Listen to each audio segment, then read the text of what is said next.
Buenos días. Buenos días, si me da un feedback si me escuchan.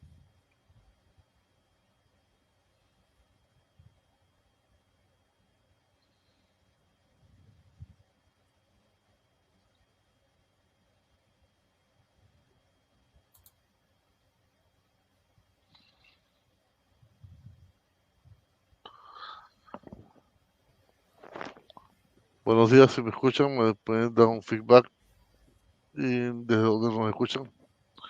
Buenos días, Julián.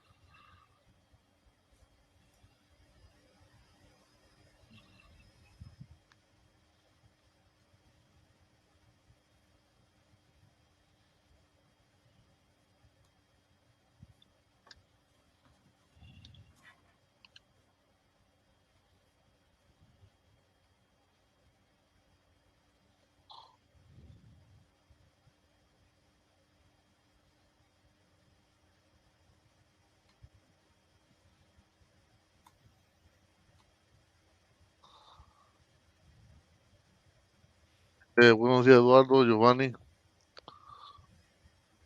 Julián. Hoy tenemos con el webinar de Cablix con el ingeniero Marcos. Esperemos unos minutos para comenzar.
Buenos días, mi nombre es Franklin Gutiérrez. Hoy tendremos el webinar de Cablix. Le estoy dejando aquí en el chat mi número de teléfono, el correo y el link de YouTube donde estará este webinar publicado. Si quieren verlo de nuevo, lo pueden compartir y nos dan un like, por favor. Cualquier pregunta la pueden colocar aquí en el chat y el ingeniero se la responderá al final del webinar. Cualquier otra pregunta, información, o me pueden escribir a WhatsApp o por correo electrónico. Buenos días, Marco. ¿Cómo está, Frank? Buenos días. ¿Me escuchan bien? Perfectamente. Ok. Me dices si queremos arrancar o... Sí, podemos comenzar. Ok, perfecto. Entonces, buenos días con todos los que están conectados a esta hora a este webinar que está patrocinado por Fortnet, nuestro máster mayorista aquí en Estados Unidos. Un poco antes de comenzar, siempre me gusta Si hay alguien que, por ejemplo, no conozca qué es Cablix, a qué somos, a qué nos dedicamos, voy a tomarme 1 o 2 minutos para esto. Bueno, Cablix es un fabricante de productos de telecomunicaciones que tiene fábricas en India y fábricas en China. Los requisitos que ustedes buscan en sus productos, es decir, la especificación técnica de los productos, posiblemente tengan pequeñas variaciones entre uno y el otro. Es importante que lo sepan porque en el momento que van a escoger un producto por el perfil de su proyecto, ustedes sepan exactamente qué es lo que necesitan. Esa información ustedes la pueden encontrar dentro de nuestra página web, que es www.cablix.com. Van a productos y ahí ustedes van a escoger el perfil de producto que necesitan. Y ahora que hablo de productos, pues quiero comentarles que la cantidad de productos que tenemos en nuestro portafolio es bastante grande. Es decir, que cuando ustedes necesiten un producto, pues simplemente van y lo buscan, y si es que su mayorista no lo tiene, pues pueden contactarse con nosotros para poderlo servir en tiempo y en forma. Obviamente estoy hablando que esto lo vamos a hacer en conjunto con el mayorista. Y tenemos productos tanto en el área de telecomunicaciones, específicamente fibra óptica, que es el core de nuestro negocio, pero también en la parte de cableado estructurado, en la parte de metal mecánica, como los radios de telecomunicaciones, gabinetes, bandejas, en fin.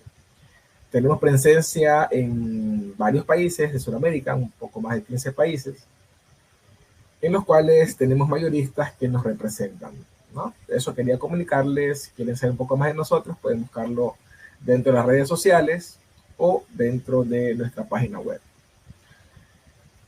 Sí, ahora sí vamos a entrar un poquito en materia. De lo que vamos a hablar hoy es específicamente de cómo se planifica un proyecto, pero no vamos a poder ver todo. No vamos a poder verlo por cuestiones de tiempo. Vamos a ver solamente una arista del proyecto, que es básicamente la arista de la parte de la última milla o la parte de la conexión al cliente. Es ahí donde nos vamos a enfocar con más detalle. Pero cuando nosotros estamos frente a un proyecto, cuando estamos enfrentándolo ya, seguramente vamos a tener ciertas dudas. Seguramente podemos tener cierto momento de duda, ¿verdad? De saber qué voy a hacer, cómo lo voy a enfrentar, cómo lo voy a planificar, qué productos voy a poner, cómo lo voy a desplegar incluso. Y sé que puede ser abrumador en ocasiones, ¿verdad? Porque a medida que el tiempo va pasando, a medida que va avanzando, conocemos que la vanguardia también va avanzando y tenemos muchos productos o muchos sistemas, muchas arquitecturas incluso, muchas posibilidades para poder instalar un medio de comunicación. Entonces, al momento de nosotros seleccionar qué tipo de estructura, qué tipo de perfil voy a utilizar en mi proyecto, pues podría ser bastante abrumador. Pero le aseguro que si lo hacemos paso a paso, si lo hacemos de una forma consensuada, pensando, deteniéndonos a ver todas lo que conocemos como las virtudes, ¿verdad? Las propiedades de los componentes, si tenemos que ver las propiedades o las fases que tiene un proyecto, entonces nosotros pues vamos a tener más sencillo la labor o la tarea. Porque podríamos nosotros estar pensando en diferentes tipos de redes. Por ejemplo, una red que vaya hacia una residencia, una red residencial. Podría estar pensando en una red empresarial, una red corporativa. ¿Y por qué no? Que es lo que hoy en día se maneja, las redes convergentes. Las redes convergentes, las cuales, pues no importa qué tipo de aplicación o qué tipo de perfil tiene esa sección o esa área que yo pienso servir, siempre y cuando despliegue de una forma correcta mi red. Entonces, esas redes convergentes hoy obedecen a una estructura específica, que es la que conocemos con el nombre de FTTX, porque todo converge en un punto y luego se va a distribuir por medio de la red a puntos remotos que están distribuidos en la red. Entonces, es ahí donde quiero apuntar.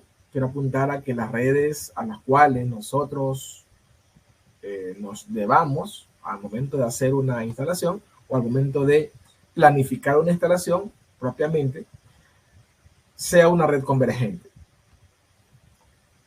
o una red FTTX, diciéndolo de una forma más general. ¿Cuál es el objetivo de que nosotros vayamos a desplegar esa red?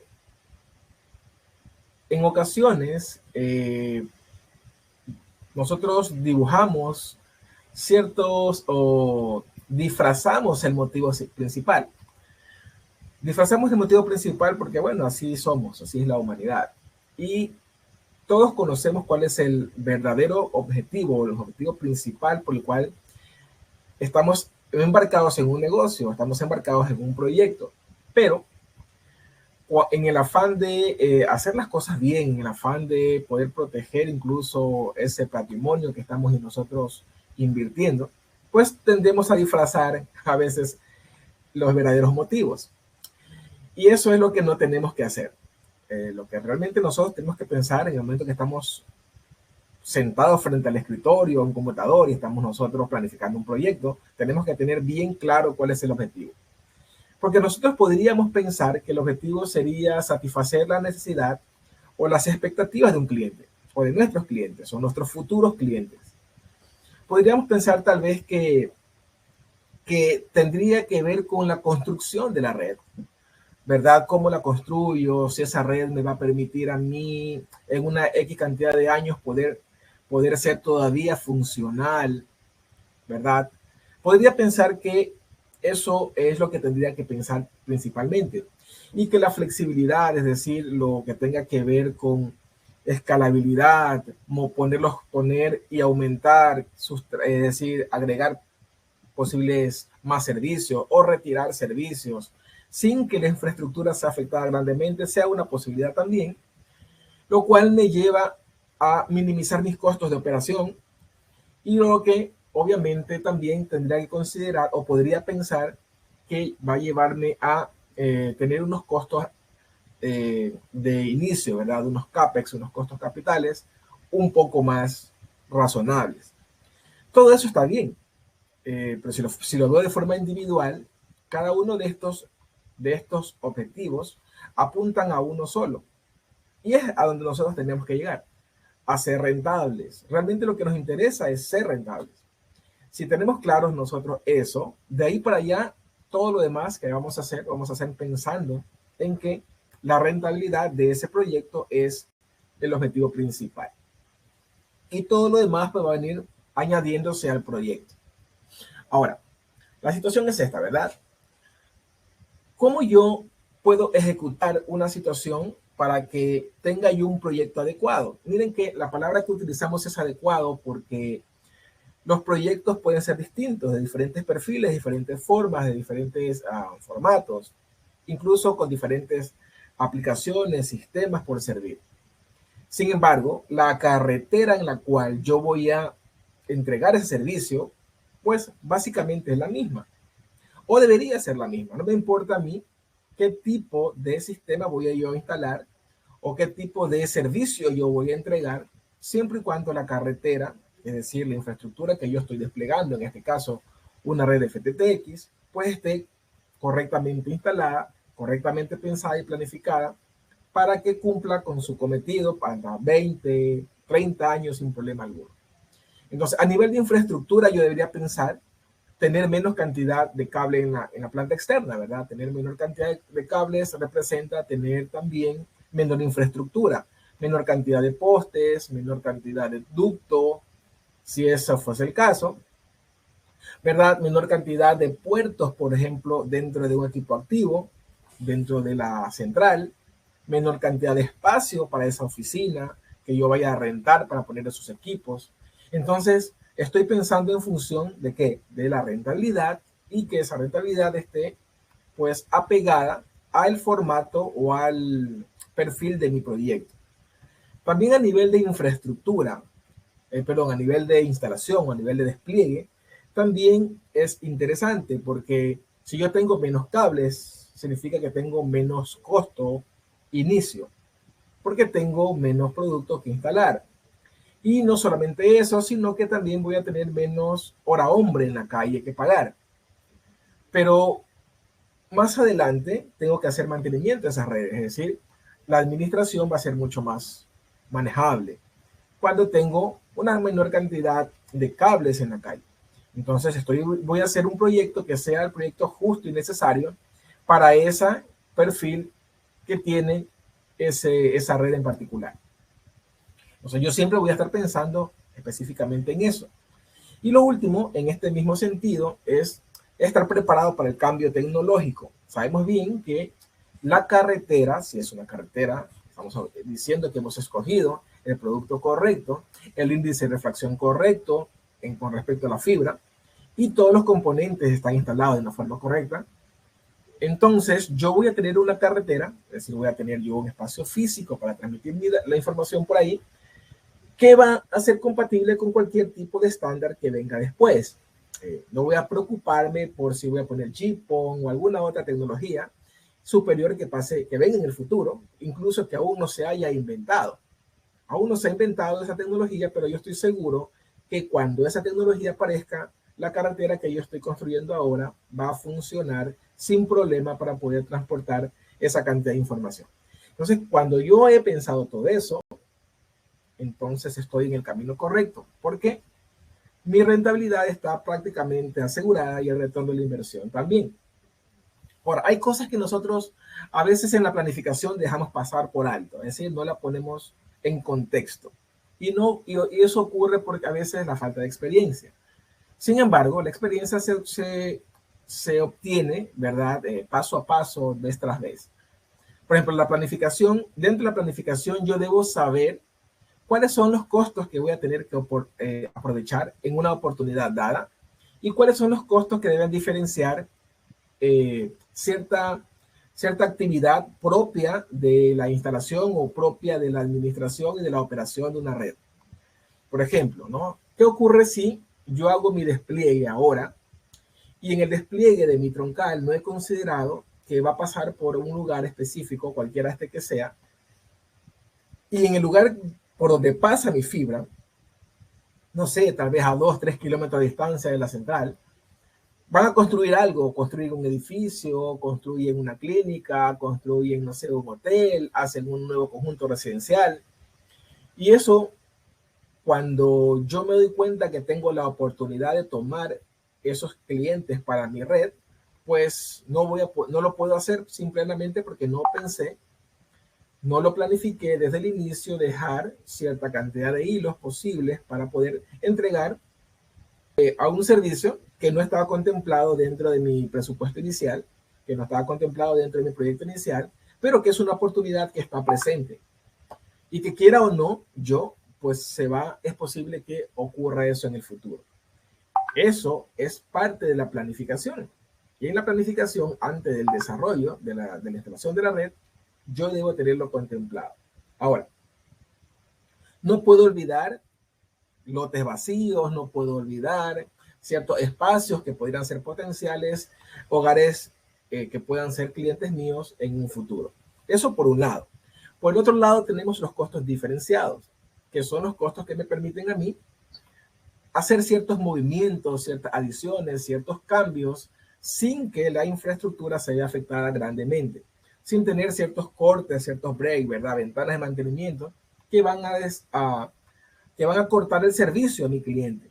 Por ejemplo, yo podría cambiar sin problema alguno la clasificación que existe en una caja o la configuración que existe en una caja de terminación. Yo tengo una caja de terminación con 8 salidas, por ejemplo. Tengo la suficiente espacio todavía para crecer dentro de ese hilo para una transmisión de datos, por ejemplo, a 20, a 40 megabits por segundo. Y quiero cambiar en lugar de 8, poner un splitter de 16. Podría hacerlo, estoy dentro de los márgenes posibles, pero sucede que no lo puedo hacer porque la caja de terminación no me permite ser flexible en ese sentido o escalar en ese sentido. Entonces tengo un problema. Pero ese problema lo pude resolver yo en el momento de mi planificación.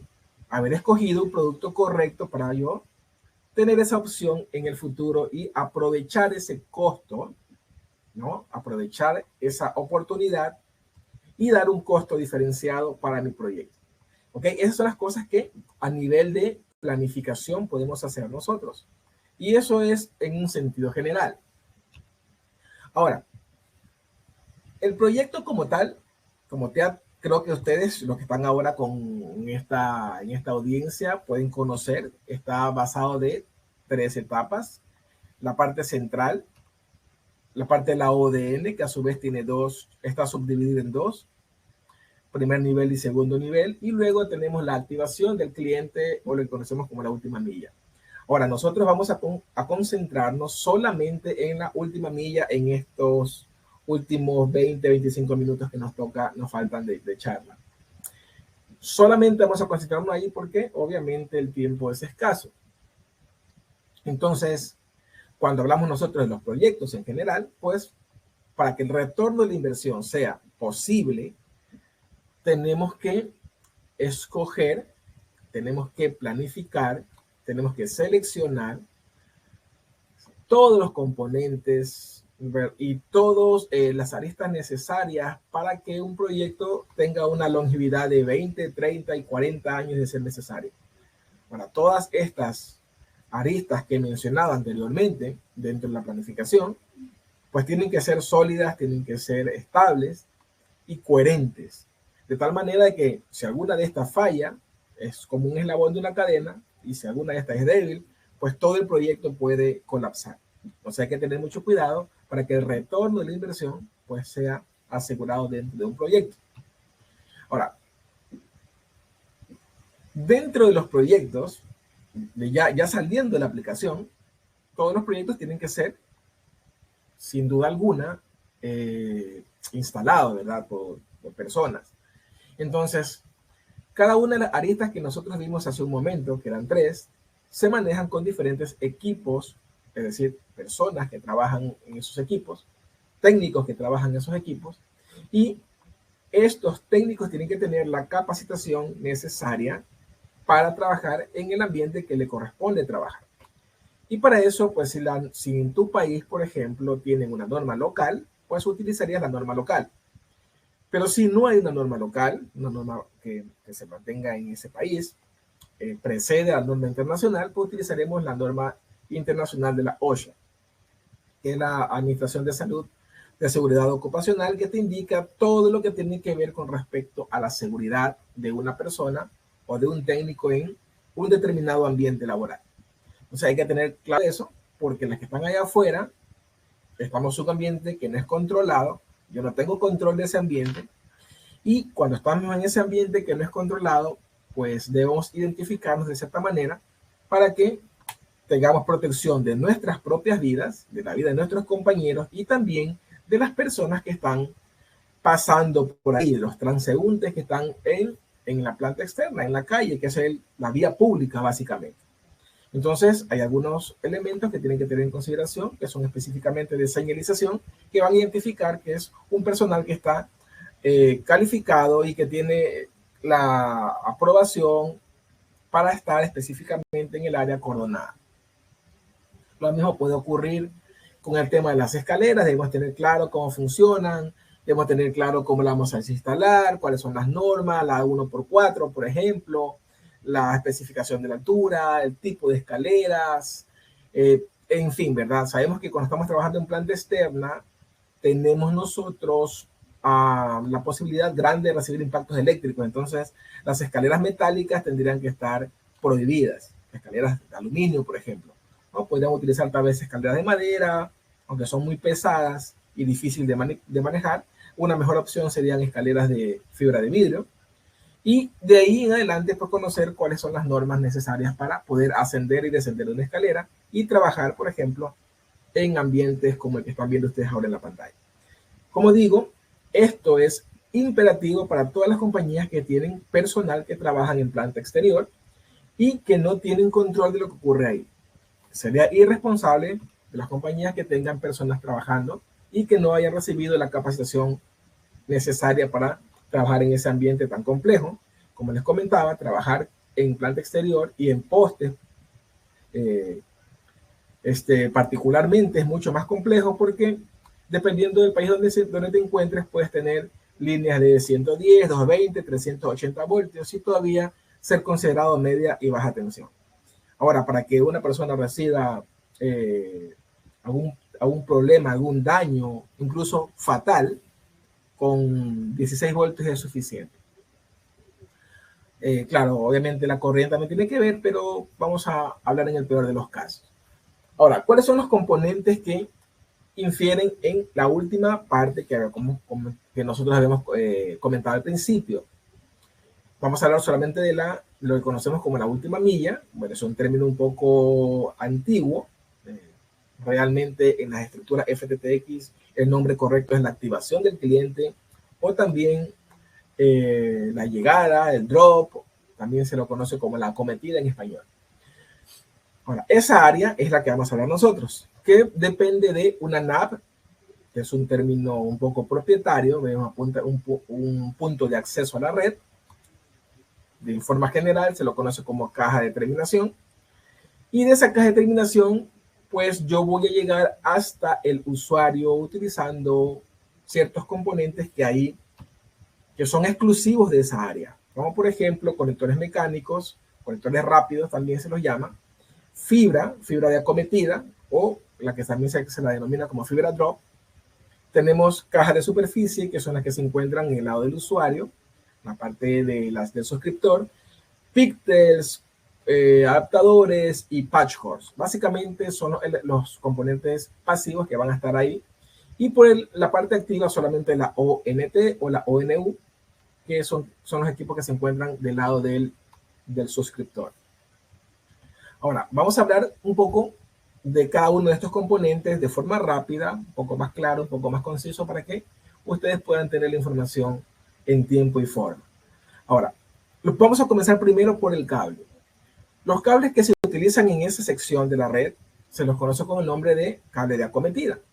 Si bien es cierto, en inglés es drop, y nosotros en nuestra cultura latina, en nuestros países, identificamos el cable drop con un cable específico, un cable plano con un mensajero posiblemente o sin él, pero siempre es un cable plano. O sea, cuando nos hablan de un cable drop, nosotros lo ideamos o lo mentalizamos como un cable rectangular plano de 5 milímetros por 2 milímetros o 5 milímetros por 3 milímetros, dependiendo del fabricante. Y ese es para nosotros un cable drop, cuando realmente un cable drop es un cable de acometida que podría ser plano, podría ser redondo, podría ser ovalado, podría ser armado, por ejemplo, con cobertura metálica, podría ser antirroedores, en fin, podría tener varios formatos. Porque la realidad es que este es un cable que se utiliza para la acometida. Esa es la realidad. Un cable que se utiliza para la acometida. Ahora, dentro de esas clasificaciones, los más comunes es el que le había mencionado anteriormente, y vamos a ver un poco más adelante. Pero lo más interesante de saber qué tipo de cable es, cómo podemos utilizarlo, es que si es la acometida, y si yo estoy utilizando una red, por ejemplo, en monomodo, no sé, una índice de refracción de G652D, por ejemplo, significa que yo voy a tener seguramente que por el mismo hilo enviar y recibir, es decir, tengo una comunicación con una señal multicromática dentro del mismo pelo de fibra y que con un hilo es suficiente para conectar un usuario. Posiblemente 2 hilos para tener algún tipo de no convergencia ni tampoco backup, sino tener una posibilidad adicional de entregar tal vez un sistema o de entregar otro tipo de sistema, otro tipo de servicio a ese mismo usuario. Por ejemplo, en un hilo le entrego lo que es internet, televisión y lo demás, y en otro hilo podría entregarle tal vez otro sistema, ¿no? Un sistema de datos solamente, lo que sea. Un sistema de videovigilancia o como quiera. Por esa razón, en ocasiones las fibras drop tienen 2 hilos. Es más, son las más comunes la de 2 hilos que la de 1 hilo. Pero no solamente eso es lo interesante de que la fibra drop debería ser de 1 o de 2 hilos. Sin embargo, hay fibras drop de 4 hilos, de 6 hilos, pero rompen un poco la norma del concepto básico de una fibra drop. Lo más interesante de una fibra drop, en lo cual nosotros tenemos que ponerle atención si estamos pensando en la planificación de un proyecto, es que esa fibra es una fibra especializada. No es una fibra especial, es una fibra especializada cuando estamos hablando en este campo de fibra óptica hay que tener claros los conceptos. Especializado significa una cosa y especial es otra completamente distinta. Ok, esto es una fibra especializada porque tiene dos tipos, se va a comportar en dos tipos de ambientes completamente diferentes y que están normados por diferentes estándares. Por ejemplo, una fibra drop va a estar en la parte de afuera y también va a estar en la parte de adentro, es decir, va a estar outdoor e indoor. Va a estar afuera y va a estar adentro. Entonces, para que eso ocurra, necesitamos combinar ambas normas en un solo cable. Entonces, ahí está el desafío. Y aunque esta es una fibra, es decir, un cable de fibra que es relativamente económico, relativamente barato, no es sencillo de fabricar. ¿Sí? Y sí que nosotros nos encontramos con muchos productos en el mercado que seguramente no cumplen con la norma de fabricación. Hay que tener mucho ojo con eso. ¿Y a qué me refiero? Países como, por ejemplo, aquí en Estados Unidos, es un delito que te puede llevar a incluso a responsabilidades pecuniarias, ¿verdad? A tener problemas con la ley porque has cometido un delito. En el aspecto en que, si tú pones un cable que no es el apropiado para la parte interior y que no es compatible con la vida y ocurre una desgracia, pues simplemente vas a tener una acción pecuniaria por ese delito o por esa acción o por esa inobservancia.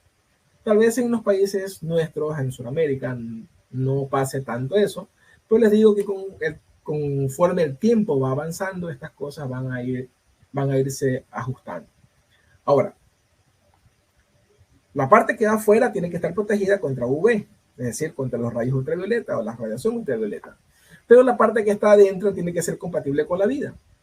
Tiene que ser, por ejemplo, lento smog, cero halógenos, LSH, o tiene que ser plenum o algún tipo de normativa que sea compatible con la vida. Para que eso ocurra, como digo, tienen que haber ambas normas dentro del mismo cable. Pero no solamente eso, sino también que el índice, es decir, el núcleo de esa fibra, tiene que obedecer a un índice de refracción de la matrícula internacional de la G657A, mínimo G657A 2, que te permita tener radiocurvaturas más cerrados, porque esa fibra va a ingresar a domicilio, a una oficina, a un lugares de confinamiento, como cajas muy pequeñas, y los radiocurvaturas tienen que ser mucho más cerrados. Ahora, sabiendo nosotros también que el 80% de las redes actualmente, y específicamente la parte de la terminación, va por postes, sí, esa tendencia está cambiando, pero actualmente el 80% todavía está por postes. Entonces significa que estos cables tienen que permitir cierta tensión, que tienen que permitir también tener, si tienen un mensajero metálico, por ejemplo, tener cierta condición que me permita a mí agregar una norma adicional que era 607 de la TIA para poder hacer una instalación correcta. Entonces, todo eso tiene que estar pensado, tiene que estar dentro de la evaluación del proyecto y específicamente el área en la cual nosotros nos estamos referenciando ahora. Esto un poco ya lo vimos sobre el tema de la optimización del hilo de fibra, que debería ser el G657. Y hay otras variaciones como el G657B, B3, por ejemplo, que tienen radiocurvatura un poco más cerrados, pero los dejo a consideración de ustedes cuál es el que sea más apropiado para su proyecto. Recuerden que siempre pensamos en un proyecto adecuado. Tal vez el ideal de los componentes que van a estar en el proyecto no sea el adecuado para mi proyecto en particular, porque el costo tal vez el costo que voy yo a invertir para ese producto, tal vez no lo represente mi proyecto, o sea, no sea necesario para mi proyecto. Es una situación que ustedes como proyectistas, ustedes como planificadores, tal vez tengan que dirimir con más criterio. Ahora, cuando estamos haciendo el despliegue de esta fibra, hablamos ahora de la instalación que yo voy a poner desde la caja de terminación hasta la salida, perdón, hasta la entrada, que en este caso es en la casa o la oficina, lo que sea. Yo debo tener claro que el cable que se pone, por ejemplo, en Sudamérica, la mayoría de los países, estoy completamente seguro, Sudamérica, Centroamérica, tiene esas características que ustedes están viendo ahí. Es un cable que tiene un mensajero de acero y que en el cuerpo de la fibra tenemos dos elementos de tracción o dos elementos de fuerza más los hilos de fibra como tal. Y para de contar, es todo lo que tiene la fibra y obviamente la chaqueta o la estructura, el teach de la fibra. Ahora, para que esta fibra sea bien instalada, para que esta fibra pueda ofrecerle a ustedes tiempo y para que pueda ofrecerles a ustedes una calidad en la administración, es decir, no tengan que estar mandando a cada rato técnicos a que hagan reparaciones correctivas porque la fibra se rompió, porque la fibra se arrancó, porque la fibra está dando problemas de atenuación. Entonces, lo que la norma recomienda es que no se instalen en span mayores a 50 metros, es decir, distancia entre postes que no superen los 50 metros. Y que la distancia que hay entre la caja de terminación, la NAP, y el usuario final, es decir, la última caja, la caja de distribución, la caja, perdón, de fusión de superficie que se encuentra dentro de la casa, que entre esos dos puntos no haya más de 150 metros. Eso es lo que la norma me dice y que debemos tener un poco de cuidado porque esta fibra está capacitada dentro de sus requisitos para soportar tracciones de no más de 600 newton por a la vez, ¿verdad? No voy a vender más de 600 newton porque posiblemente genere una microcurvatura, una macrocurvatura interna en el cable por tracción y esto es irreversible. Simplemente ese tramo de fibra ya no sirve, tengo que reemplazarlo por otro. Y eso no quiero porque obviamente los gastos administrativos son mayores. Pero no solamente eso, también que cuando yo estoy trabajando con fibra drop, yo tengo que estar consciente que en el mercado puedo encontrar de dos tipos de fibras drop en esta presentación. Los que tengan internamente los elementos de tracción, los elementos de fuerza, los elementos de fuerza sean completamente dieléctricos, es decir, sean algún tipo de polímero recubierto con fibra de vidrio, lo que conocemos como FRP. Pero también puede haber la que tenga completamente, que no tenga FRP, sino que los elementos de fuerza sean metálicos, sean de acero. Cuando esto es así, yo debo tener mucho cuidado porque la fibra, recuerden que está en un poste, por ejemplo, y si va a entrar a una casa, la posibilidad de que haya una corriente inductiva en la fibra y se vaya por el mensajero metálico o por los elementos de tensión, los elementos de fuerza. Entonces la fibra se convierte en una fibra no dieléctrica y yo necesito que cuando esa fibra entra a la casa, entre al usuario, tenga contacto con las personas, utilizaría yo el 607 de la TIA, para poder unir equipotencialmente a tierra y cualquier corriente parásita que llegue por ahí, pues llenar y drenar a tierra. Cuando yo tengo, por ejemplo, una fibra que solamente el mensajero es metálico, pero los cuerpos internos que están en la fibra como son FRP, los elementos de fuerza, entonces no necesito posiblemente poner el 607, es decir, agregar un costo adicional al proyecto, porque con que yo deje el mensajero afuera es suficiente, es decir, en el punto de demarcación, que es el momento donde yo convierto de planta interna de planta externa a interior, en ese punto yo podría retirar el mensajero y los 20, 30 metros que faltan hasta llegar a la caja de superficie que se encuentra en la parte interior de la casa, pues esa parte va a llegar sin mensajero y en ese momento esa fibra se va a comportar como una fibra dieléctrica. Según evento, pero simplemente va a estar hasta el momento en el que el mensajero puede llevar la conductividad eléctrica hacia el punto. Ok, entonces eso es interesante porque se encuentran todo tipo de productos en el mercado. Si es que yo tengo claro que la fibra drop debería comportarse, vamos a decir que compatible con la vida o amigable con la vida, sé perfectamente bien que la mejor opción es una fibra que tenga mensajero metálico, pero que tenga FRP como elementos de fuerza.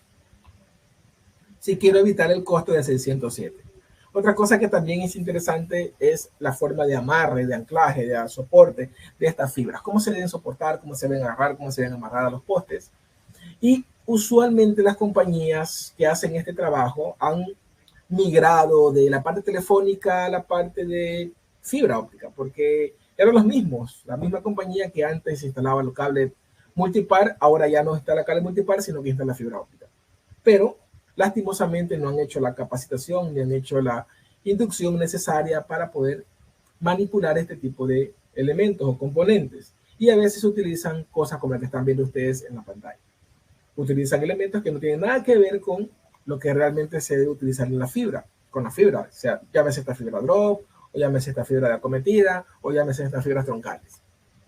No importa, igual la tratan mal, ¿verdad? Lo que hay que hacer es que cuando estamos nosotros trabajando con fibra drop, utilizar los componentes necesarios para que la fibra drop se sustente, se ancle, se amarre de forma correcta, y para eso existen una serie de elementos, de componentes que nos van a ayudar para que esto sea posible. Nosotros vamos a escoger el que mejor nos convenga, el que va a estar más de acuerdo con nuestra instalación. Sin embargo, hay una gama bien grande de posibilidades para poder hacerlo de una forma correcta. Más o menos así es como debería lucir los componentes que están disponibles. Nosotros en nuestra portafolio de productos pues tenemos, como he dicho, una gran cantidad de accesorios, de herrajes necesarios para que se pueda montar correctamente la fibra drop. Solo es cuestión de que ustedes se pongan de acuerdo con su mayorista local y puedan resolverlo. Más o menos esto es lo que se necesita, que sería cinta de acero inoxidable, en la que nosotros recomendamos, hebilla y los herrajes, más los tensores. Y luego hacer el despliegue de una forma correcta que no infrinja la norma de ser posible. Ahora, el siguiente componente que vamos a ver es un componente que cuesta poco. Es un componente que es, creo que, de los más económicos de la red, pero el más problemático sin duda alguna. Porque en ese componente se genera un efecto o se genera una pérdida que es realmente preocupante, que es la pérdida de retorno, la reflectancia. Porque la pérdida de retorno es capaz de echar a perder un equipo. Es capaz de dañar un equipo activo, de romperlo, de quebrarlo, de echar a perder. ¿Ok? Porque lo que ocurre con la pérdida de retorno es que la cantidad que está el equipo activo enviando, el poder que está enviando, un fototransmisor, por ejemplo, si encuentra una perturbación en el camino, cualquiera que ésta sea, un obstáculo, por más pequeño que sea, lo que hace es que funciona como un espejo y refleja el poder hacia atrás. Entonces, ¿qué cantidad de poder se refleja hacia atrás? Va a determinar si ese equipo va a durar un mes, 2 meses, un año o semanas. Entonces, es muy interesante esto porque esto solamente se da en los conectores. Conectores mecánicos, conectores activos que se encuentran en patchcore, en picters, splitters, y los conectores mecánicos que armamos nosotros en campo, los conectores rápidos, que también se ayudan en ocasiones cuando hay una mala fabricación de un producto como el adaptador o el acoplador, que es el que une los conectores. O sea, estos dos componentes que cuestan centavos en ocasiones pueden echarme a perder toda la operación. Porque recuerden que si un conector se daña, no solamente pierde la conexión con ese usuario que está conectado, sino que posiblemente pierda si es un conector que está más atrás, por ejemplo, un conector de un splitter, un conector en la salida, por ejemplo, de una ODF, ¿no? De un envío, en la central, pues todos los que estén de ahí en adelante pues se van a desconectar. Pueden ser 60, pueden ser 32, pueden ser 64, perdón, pueden ser 128 usuarios y todos se van a desconectar. Entonces hay que tener mucho cuidado con el tema de los conectores. Y para eso hay que estar seguro qué tipo de conectores son los que yo debería incorporar en mi proyecto.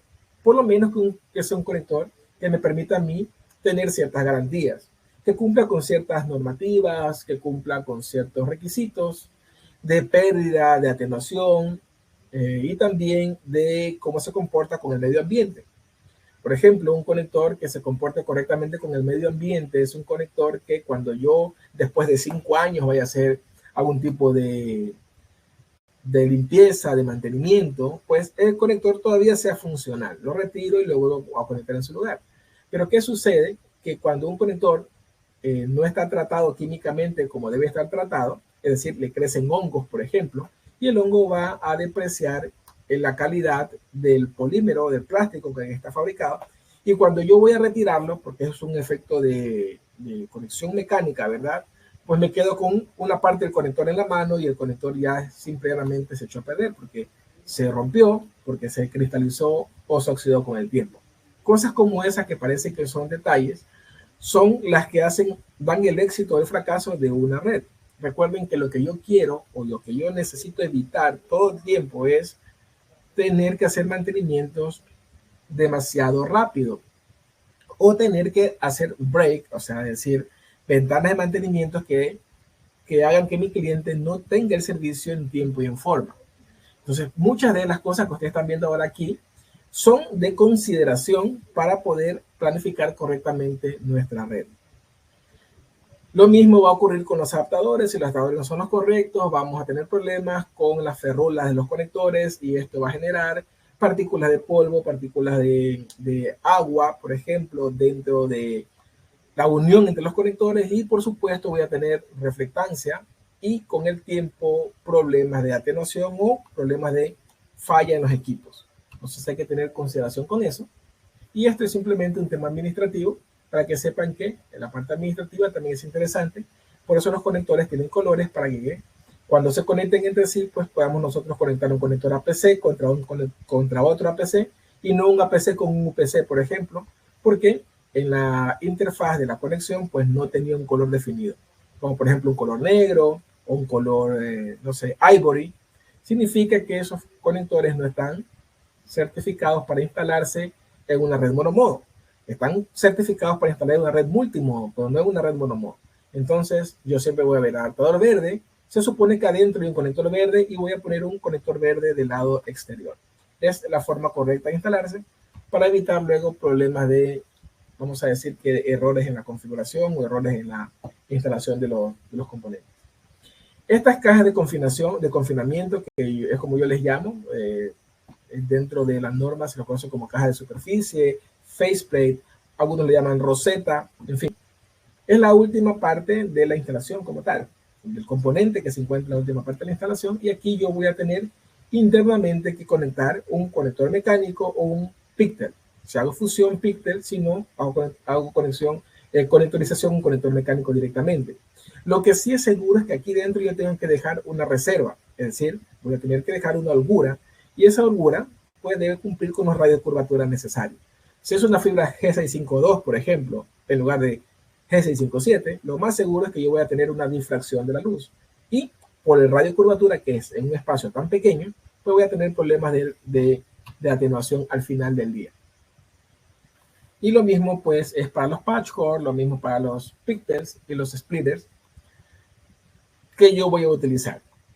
Ahora, ya casi al final, ya ir terminando la presentación, tenemos la parte activa, ¿verdad? La parte de los equipos activos que están ahí, pero que no quiero dejar de mencionar cuál es la prueba o cuál es el procedimiento que tengo yo que ejecutar para asegurarme que el trabajo está correctamente hecho. Ahora, todo lo que estoy diciendo aquí, lo estoy diciendo desde el punto de vista de la planificación. Obviamente el instalador, que es el que está haciendo el trabajo, tiene que tener el conocimiento para saber qué es lo que va a hacer o cómo lo va a operar o cómo lo va a ejecutar en el momento adecuado. Entonces vamos a suponer que yo desde mi central salgo y paso por todo mi ODN y llego a la caja de terminación. Y en la caja de terminación yo llego con una pérdida de menos 24, pero llego con un poder, una potencia de menos 2479 dBm, ¿verdad? Eso es con lo que yo estoy llegando. Yo tengo que saber que cuando vaya a la ONT que se encuentra, o a la ONU que se encuentra ya en el usuario, cuando la voy a instalar, tengo que saber con cuánto ese equipo funciona, con cuánto ese equipo va a levantarse, cuánto es lo mínimo que él puede escuchar. Entonces, eso es una información que está siempre dentro de la especificación técnica del producto y yo tengo que revisar lo que dice esa ONT en su parte posterior. Casi siempre en la parte de abajo está esa información.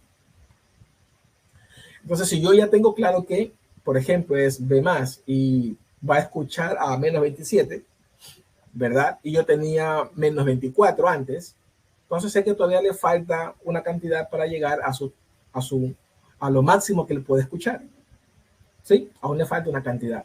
Y eso, la cantidad que le falta, es lo que yo voy a tener como límite para perder entre mi caja de terminación y el usuario. Es decir, el conector mecánico, la fibra drop que ponga, si voy a poner fusión dentro de la caja de superficie, el picter que está ahí, luego el patch cord que se conecta a la ONU o a la ONT, todos esos componentes, con el criterio de instalación, con los herrajes, con todo lo que está ahí, yo debo saber que no debe perder, o sea, que no debo llegar los 24 que tenía, 2479, no debe sobrepasar.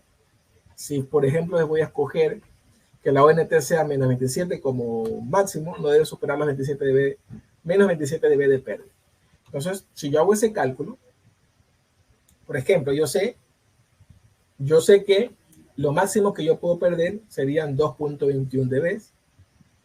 ¿Sí? Y yo luego hago mi medición con un power meter para el tramo final solamente, desde mi caja de terminación hasta mi salida. Pongo un medidor de potencia de un lado y luego pongo una luz source, ¿verdad? Una light source, una luz concéntrica, un láser concéntrico. Y mido cuánto pierde. Si está perdiendo, por ejemplo, si yo envío 5 y tengo como resultado dentro del power meter del otro lado 3.9, significa que está perdiendo 1.8, y yo todavía estoy dentro de lo posible y va a funcionar esa red sin problema alguno. Es más o menos como deberían ejecutar ustedes sus proyectos y entregar la información hasta, vamos a decir que al equipo que le corresponde, hasta donde está ejecutado ya el proyecto. O sea, que cualquier grupo de instalación que va a hacer la activación del cliente, pues ya sepa cuál es la pérdida que tiene en esa caja por cada puerto. Claro que la pueden medir también en directo para comprobar que lo que está en el papel es realmente lo que en el físico se encuentra. La ONU, ¿sí? Ya como para cerrar, son equipos que difieren de las ONT, no son exactamente iguales, aunque cumplen la misma función. Por ejemplo, una ONT es un equipo que se utiliza para la red, ¿sí? Y que puede tener diferentes puertos para diferentes servicios, como por ejemplo puede tener una antena y puede tener un router incorporado, o puede tener un puerto para video, por ejemplo, para CATV, para televisión abierta, o puede tener más puertos, como por ejemplo para alimentar una red LAN pequeña. A diferencia de una NU, una ONU no tiene esto, simplemente va a entregar la óptica con el dato GPON y luego va a hacer la conversión y va a entregar el dato. Así de simple. Entonces, esa es una diferencia entre los dos componentes, aunque se pueden utilizar los dos para dar el mismo servicio. En el caso de la ONU, pues tiene limitaciones porque simplemente puede entregar una trama GPON y nada más. En otro caso, yo puedo esa misma trama, pues, distribuirla dentro del mismo componente. Y por último, saber que cuando nosotros estamos haciendo planificación, se hacen las planificaciones cuantitativas, es decir, las planillas se hacen de forma individual. Hago una planilla, es decir, un inventario de materiales con un costo de esa arista o de ese segmento de la red. La voy a hacer basándome en el segmento en el que me encuentro. Una planilla, por ejemplo, para la central, una planilla para la parte de la ODN y una planilla para la parte de la activación. De esa forma, yo tengo cuantificado mi proyecto y voy a saber cómo funciona de una forma más clara y más segura. ¿Ok? Hemos terminado. Si tienen preguntas o las pueden dejar en el chat y luego pues vamos a tratar de responderlas.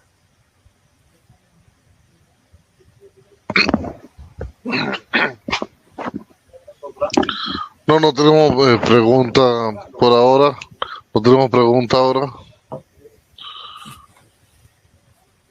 Si alguien tiene alguna pregunta, la puede enviar por el chat o la envía por WhatsApp.